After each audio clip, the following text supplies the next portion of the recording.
Vote കൊള്ളയ്ക്കെതിരെ മഹിളാ കോൺഗ്രസ് അന്തിക്കാട് മണ്ഡലം കമ്മിറ്റിയുടെ നേതൃത്വത്തിൽ അന്തിക്കാട് സെന്ററിൽ വോട്ട് ചോരി സിഗ്നേച്ചർ ക്യാമ്പയിൻ നടത്തി. മണ്ഡലം Congress committee president K B Rajeev ഉദ്ഘാടനം ചെയ്തു. മഹിളാ കോൺഗ്രസ് മണ്ഡലം പ്രസിഡന്റ് പി തങ്കമണി അധ്യക്ഷത വഹിച്ചു. മഹിളാ കോൺഗ്രസ് ജില്ലാ സെക്രട്ടറി റസിയ ഹബീബ് മുഖ്യപ്രഭാഷണം നടത്തി. ബ്ലോക്ക് സെക്രട്ടറി അഡ്വക്കേറ്റ് സുരജ, ഗ്രാമപഞ്ചായത്ത് മെമ്പർമാരായ Mini Ando, Shantha Solomon, Nattika block Congress committee vice president V K Mohanan, E Rameshan, U Narayanankutty, Sali, Sudheer Kumar, N Balagopal എന്നിവർ നേതൃത്വം നൽകി. KVC news. ബിജെപിയുടെ നേതൃത്വത്തിലുള്ള സർക്കാർ അധികാരത്തിൽ വന്നതിന് ശേഷം വോട്ടുകൊള്ള നടക്കുന്നു എന്നുള്ള യാഥാർത്ഥ്യത്തിലേക്ക് നമ്മുടെ രാജ്യം മുന്നോട്ട് പോവുകയാണ്.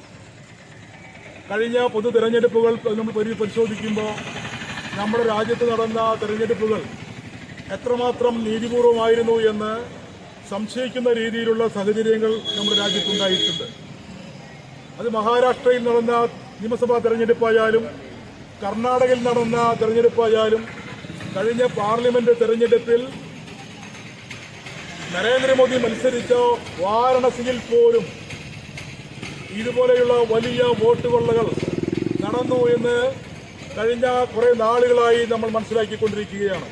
നമ്മുടെ പ്രിയങ്കരനായ നേതാവ് രാഹുൽ ഗാന്ധി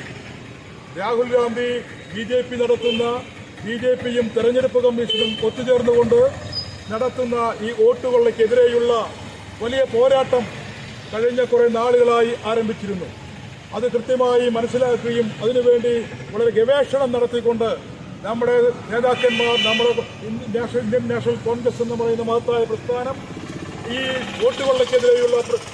വോട്ടുകൊള്ളയുടെ നിജസ്ഥിതി കണ്ടെത്തുന്നതിന് വേണ്ടിയുള്ള പോരാട്ടങ്ങൾ നടത്തിയപ്പോൾ കഴിഞ്ഞ തെരഞ്ഞെടുപ്പിൽ ബാംഗ്ലൂരിൽ പോലും 1.5 ലക്ഷം വോട്ടുകളുടെ കള്ളവോട്ട് നടന്നു എന്നുള്ള യാഥാർത്ഥ്യത്തിലേക്ക് കാര്യങ്ങൾ എത്തിച്ചേർന്നിരിക്കുകയാണ്.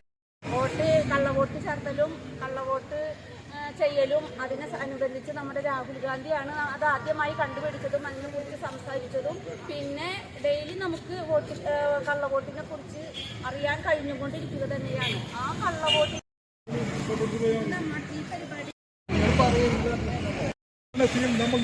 നമ്മളൊക്കെ ടിവിയുടെ മുൻപിൽ വാർത്ത വോട്ടുകൾക്ക് പോലും പിന്നിലായ ഒരു സ്ഥിതി നമ്മൾ കാണുകയുണ്ടായി.